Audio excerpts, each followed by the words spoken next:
Halo teman-teman semua, hari ini kita akan membahas tentang Kingdom Plantae atau dunia tumbuhan.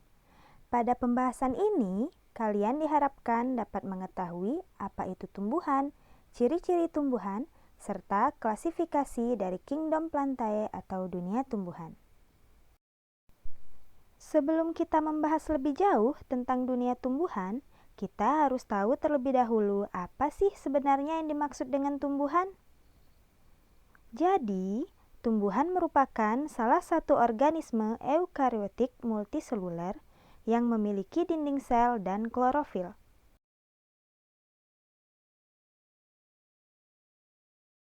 Nah, perlu teman-teman ketahui bahwa klorofil itu merupakan zat hijau daun yang fungsinya untuk fotosintesis, sehingga tumbuhan mampu membuat makanannya sendiri atau bersifat autotrof. Inilah yang membedakan antara tumbuhan dan hewan. Selain itu, perbedaan lainnya yaitu tumbuhan tidak dapat bergerak bebas seperti hewan.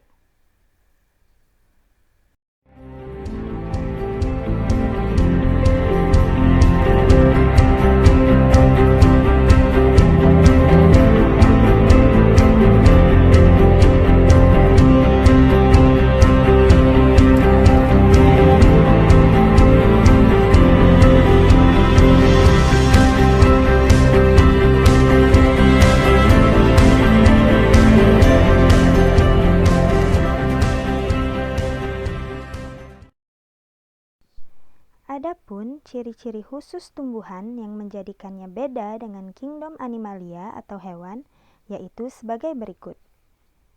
Pertama, tubuh tumbuhan disusun oleh banyak sel, maka tumbuhan disebut dengan organisme multiseluler. Kedua, sel-sel pada tumbuhan sudah memiliki membran inti, maka tumbuhan bersifat eukariotik. Yang ketiga, tumbuhan memiliki klorofil yang berperan dalam proses fotosintesis, sehingga tumbuhan mampu untuk menghasilkan makanannya sendiri. Maka dari itu, tumbuhan bersifat autotrof. Yang keempat, dinding sel pada tumbuhan tersusun oleh senyawa selulosa.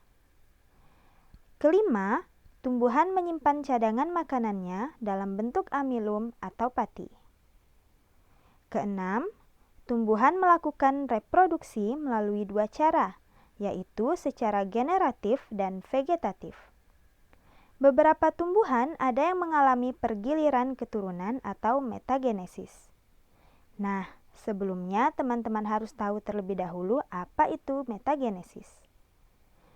Jadi, metagenesis atau pergiliran keturunan adalah pergiliran antara generasi sporofit, yaitu generasi yang menghasilkan spora, dengan generasi gametofit, yaitu generasi yang menghasilkan sel-sel gamet. Dan yang terakhir, yang ketujuh, tumbuhan juga bersifat stasioner atau tidak dapat berpindah tempat.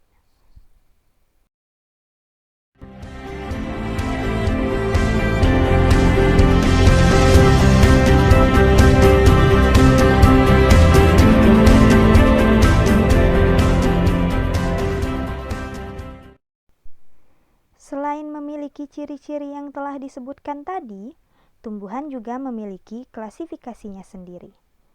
Klasifikasi ini membantu kita untuk dapat membedakan antara spesies yang satu dengan spesies yang lain dalam dunia tumbuhan. Adapun klasifikasi dari dunia tumbuhan yaitu sebagai berikut. Dunia tumbuhan dibagi menjadi dua kelompok, yaitu Tracheophyta yang berarti tumbuhan berpembuluh dan non-Tracheophyta yang berarti tumbuhan tak berpembuluh. Kelompok Tracheophyta adalah tumbuhan paku-pakuan atau Pteridophyta dan tumbuhan berbiji atau Spermatophyta. Sementara tumbuhan non-Tracheophyta contohnya adalah lumut atau Bryophyta.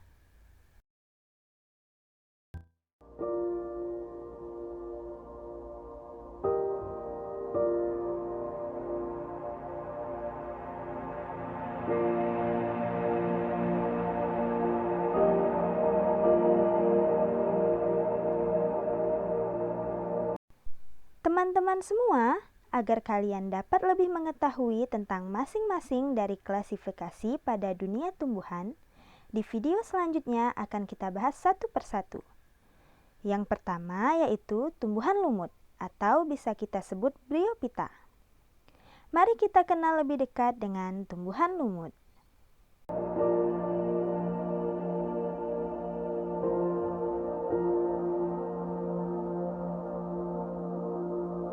Hai, aku lumut. Aku mudah ditemukan di lingkungan sekitar teman-teman, terutama di berbagai tempat yang lembab seperti tembok, tanah, bebatuan lapuk, bahkan aku juga menempel pada kulit pohon. Aku sangat menyukai tempat yang lembab. Aku memiliki klorofil, tetapi aku tidak memiliki pembuluh pengangkut, yaitu xilem dan floem. Aku merupakan tumbuhan Talophyta. Kenapa aku disebut tumbuhan Talophyta? Ini dikarenakan tubuhku tidak dapat dibedakan antara akar, batang, dan daun. Aku berkembang biak secara aseksual dan seksual. Reproduksi aseksual dilakukan dengan spora, sedangkan reproduksi seksual terjadi dengan adanya penyatuan gamet. Untuk lebih jelasnya, teman-teman dapat memperhatikan skema berikut ini. Lumut bereproduksi dengan spora yang terdapat di dalam sporangium. Spora yang jatuh di tempat yang sesuai akan tumbuh menjadi protonema atau tumbuhan lumut muda. Protonema selanjutnya tumbuh menjadi tumbuhan lumut yang memiliki antheridium yang menghasilkan sperma dan archegonium yang menghasilkan ovum. Lalu, terjadilah fertilisasi di dalam archegonium, yaitu penyatuan gamet jantan atau sperma dan gamet betina atau ovum. Sperma bergerak dengan perantara air menuju ovum pada archegonium. Inilah alasan kenapa tumbuhan lumut menyukai tempat yang lembab atau berair. Kemudian terbentuklah zigot. Zigot tumbuh menjadi embrio yang tetap menempel pada tumbuhan lumut itu sendiri, dan kemudian menjadi sporogonium yang memiliki sporangium. Dan selanjutnya proses metagenesis pun kembali diulang. Reproduksi lumut tersebut menunjukkan adanya pergiliran antara generasi gametofit yang haploid dan generasi sporofit yang diploid yang disebut dengan metagenesis. Pada lumut, gametofit adalah generasi yang dominan dalam daur hidupnya. Selanjutnya, kita akan masuk ke klasifikasi atau pengelompokan tumbuhan lumut. Perlu teman-teman ketahui bahwa pengelompokan berbagai spesies lumut menghasilkan 3 kelas, yaitu lumut hati atau Hepatophyta, lumut tanduk atau Anthocerophyta, dan lumut daun atau Bryophyta.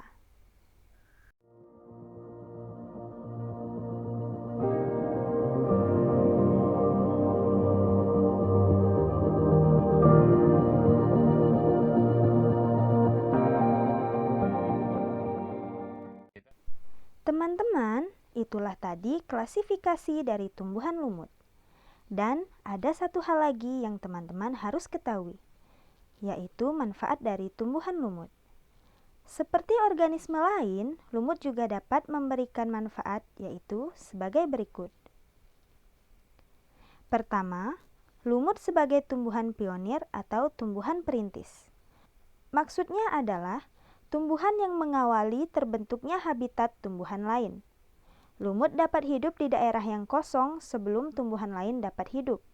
Kemudian lumut akan menjadi tanah yang subur untuk ditumbuhi tumbuhan lain.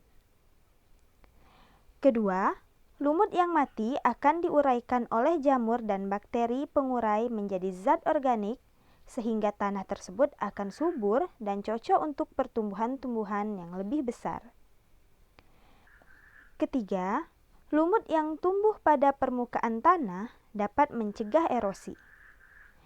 Keempat, Marsanthia polymorpha digunakan sebagai obat hepatitis. Yang kelima, Sphagnum sp digunakan sebagai makanan rusa kutub. Jika ada manfaat, maka ada juga hal merugikan yang disebabkan oleh lumut, yaitu lumut dapat menyebabkan batu dan tembok yang ditumbuhinya menjadi lapuk.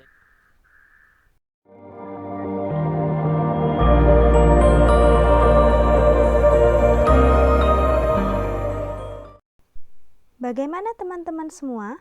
Apakah kalian sudah mengerti tentang tumbuhan lumut? Untuk pembahasan mengenai tumbuhan lumut sudah selesai. Kemudian kita akan masuk ke tumbuhan paku atau Pteridophyta. Mari kita kenal lebih dekat dengan tumbuhan paku. Halo, aku adalah tumbuhan paku atau Pteridophyta. Aku merupakan bagian dari kingdom Plantae yang tubuhnya telah memiliki akar, batang, dan daun sejati atau disebut dengan tumbuhan Cormophyta. Berbeda dengan lumut, aku telah memiliki pembuluh angkut, yaitu xilem dan floem. Aku juga memiliki daun muda yang menggulung atau circinatus. Setelah dewasa, daunku dapat dibedakan menjadi tropofil dan sporofil. Tropofil adalah daun yang berfungsi untuk fotosintesis dan tidak mengandung spora. Sedangkan daun sporofil adalah daun penghasil spora. Aku bisa tinggal di mana saja, terutama di tempat yang lembab seperti di air, permukaan batu, tanah, hutan hujan tropis. Bahkan, aku dapat menempel di batang pohon. Seperti teman-teman telah ketahui bahwa tumbuhan paku memiliki daun sporofil yang berperan sebagai penghasil spora. Pada sporofil, tepatnya di bagian bawah permukaannya, terdapat banyak sporangium atau kotak spora. Sporangium yang berisi spora matang akan pecah dan apabila jatuh di tempat yang cocok, spora akan tumbuh menjadi protalium muda yang kemudian tumbuh menjadi protalium dewasa. Protalium dewasa memiliki antheridium yang menghasilkan sperma dan archegonium yang menghasilkan ovum. Dengan perantara air, sperma bergerak menuju ovum dan terjadilah proses fertilisasi di archegonium. Lalu terbentuklah zigot. Zigot selanjutnya tumbuh menjadi embrio. Kemudian tumbuh menjadi tumbuhan paku yang memiliki sporofit dengan sporangium di bawah permukaan daun. Dan begitulah proses metagenesis kembali diulang.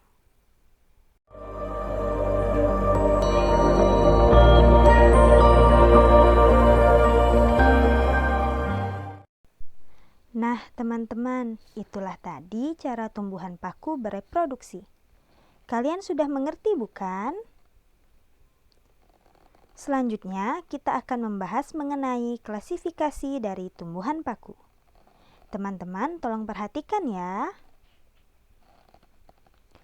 Tumbuhan paku diklasifikasikan berdasarkan ciri tubuhnya menjadi 4 kelas, yaitu paku purba atau Psilophyta, paku kawat Lycophyta, paku ekor kuda Sphenophyta, dan paku sejati atau Pterophyta.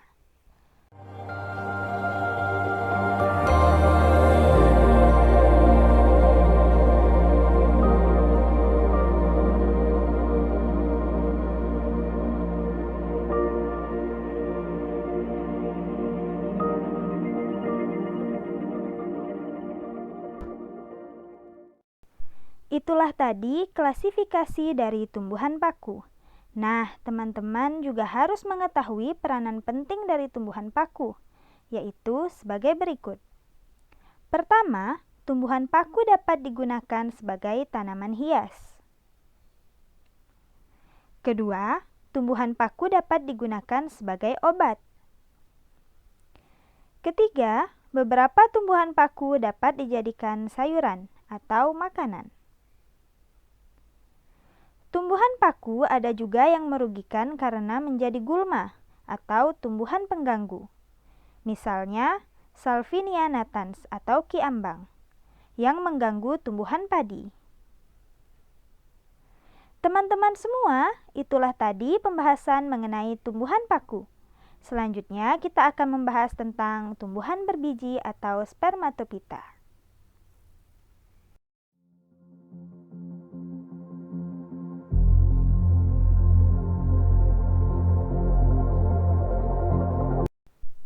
Mari kita kenal lebih dekat dengan tumbuhan berbiji.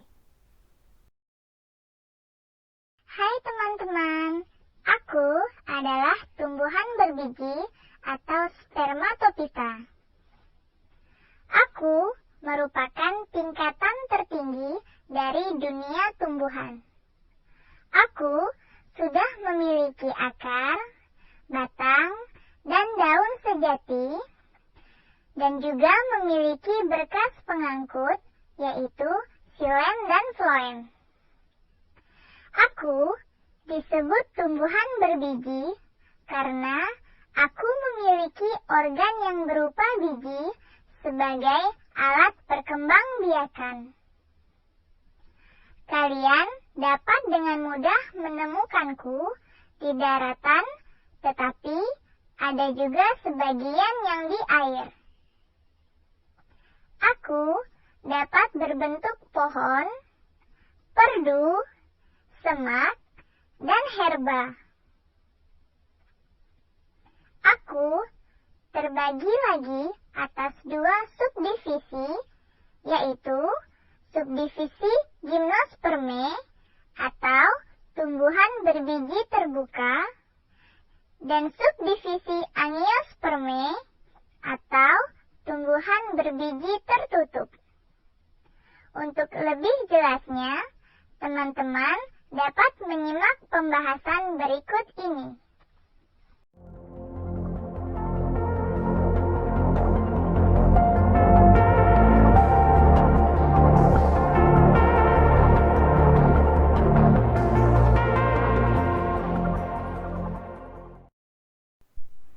Subdivisi gimnosperme atau biasa disebut tumbuhan berbiji terbuka. Mengapa disebut tumbuhan berbiji terbuka? Ini dikarenakan biji tidak berada di dalam buah. Artinya, bakal biji itu terbuka dan terdapat pada permukaan daun buah. Ciri-ciri lainnya yaitu kelompok tumbuhan ini memiliki akar tunggang. Batangnya bercabang-cabang, tidak memiliki bunga yang sesungguhnya, dan pada tumbuhan ini daun-daun buah dan daun-daun penghasil serbuk sari terpisah-pisah. Masing-masing berkumpul pada badan berbentuk kerucut yang disebut strobilus. Strobilus yang tersusun dari daun-daun buah disebut strobilus betina. Sedangkan strobilus yang tersusun dari serbuk sari disebut strobilus jantan. Pada tumbuhan gimnosperme ini, siklus hidupnya dapat kita lihat sebagai berikut. Contohnya adalah tumbuhan pinus. Pinus memiliki strobilus jantan dan strobilus betina.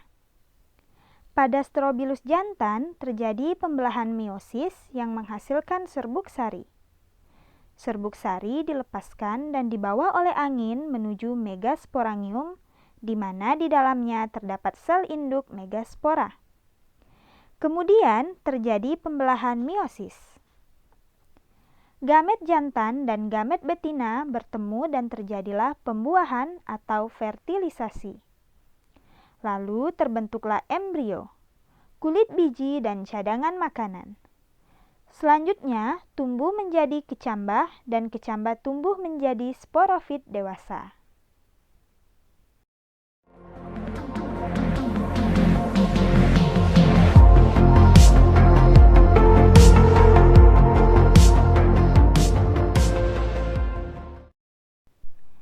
Pada subdivisi Gymnospermae dibagi lagi menjadi beberapa kelas, yaitu Cicadinae, Conifera, Gnetinae, dan Ginkgoginae.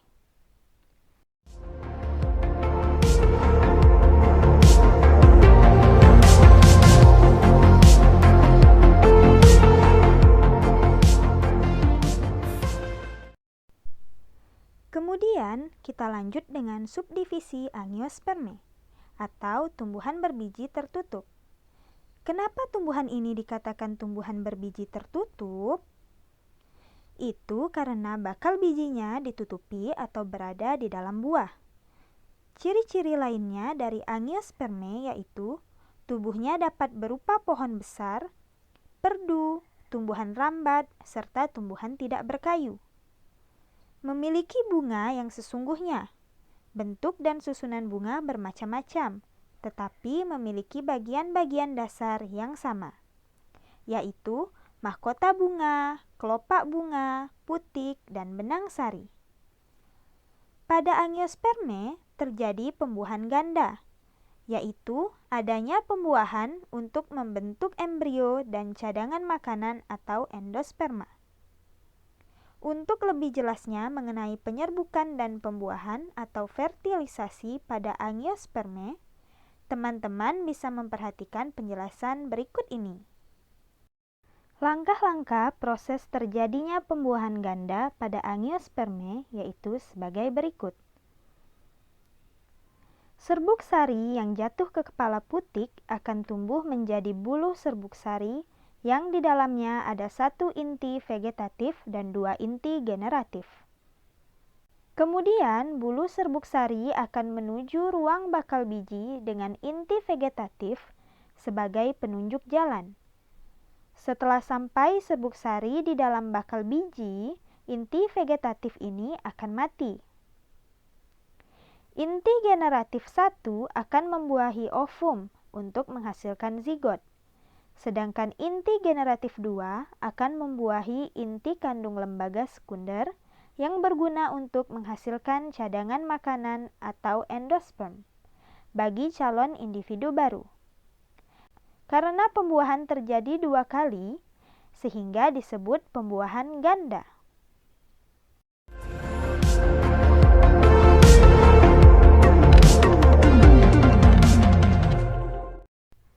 Untuk teman-teman ketahui bahwa tumbuhan Angiospermae dibagi ke dalam 2 kelas, yaitu Dicotyledon atau tumbuhan dikotil dan Monocotyledon atau tumbuhan monokotil.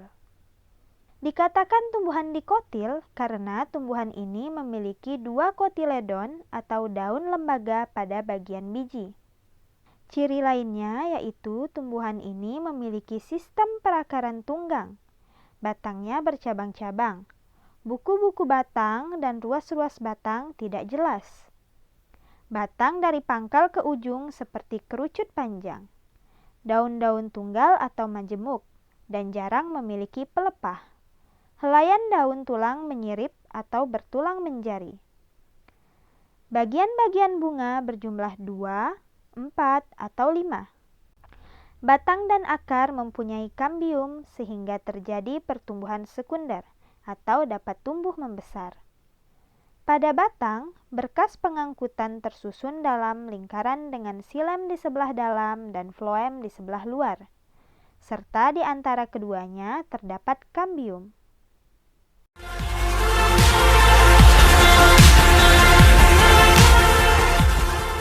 Kita akan membahas mengenai tumbuhan monokotil. Sesuai dengan namanya, biji tumbuhan ini hanya memiliki 1 lembaga atau berbiji tunggal. Ciri-ciri lainnya yang dimiliki tumbuhan monokotil yaitu memiliki sistem perakaran serabut, batang tidak bercabang-cabang, buku-buku batang dan ruas-ruas batang tampak jelas. Ukuran batang dari pangkal ke ujung hampir sama besar. Daun tumbuhan monokotil kebanyakan tunggal dan jarang yang majemuk. Umumnya memiliki pelepah dan helaian daunnya bertulang sejajar. Bagian-bagian bunga berjumlah 3 atau kelipatannya. Akar dan batangnya tidak memiliki kambium. Berkas pengangkutnya yaitu xilem dan floem tersebar di dalam batang.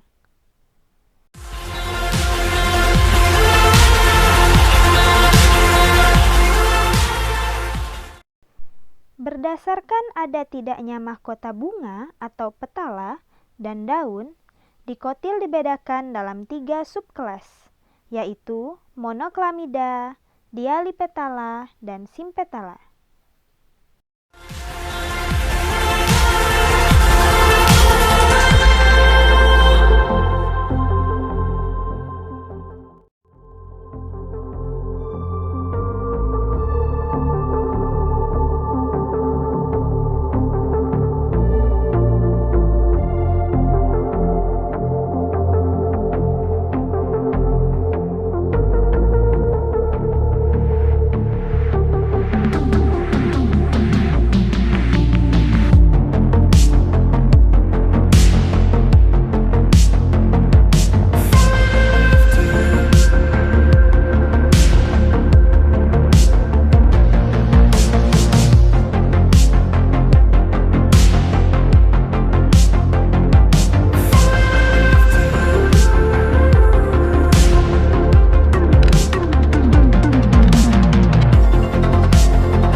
Sama halnya dengan tumbuhan lumut dan tumbuhan paku, tumbuhan berbiji juga memiliki manfaat yaitu sebagai berikut. Pertama, gandum, padi, jagung, dan sagu merupakan makanan utama sebagian besar penduduk di dunia. Yang kedua, kacang, tomat, kol, kentang, wortel merupakan sayuran sebagai sumber serat, protein, dan vitamin. Yang ketiga, kapas dan rami sebagai bahan sandang. Yang keempat, kayu sebagai bahan papan dan perabotan. Yang kelima, pohon jati dan pohon-pohon besar lainnya sebagai peneduh, penyimpan air, penyerap karbon dioksida, dan sumber oksigen. Yang keenam, jahe, lada, kunyit, bawang merah, dan lain-lain digunakan sebagai bumbu dapur dan bahan obat-obatan. Yang ketujuh, berbagai jenis bunga untuk dekorasi, upacara adat dan agama, serta kosmetik.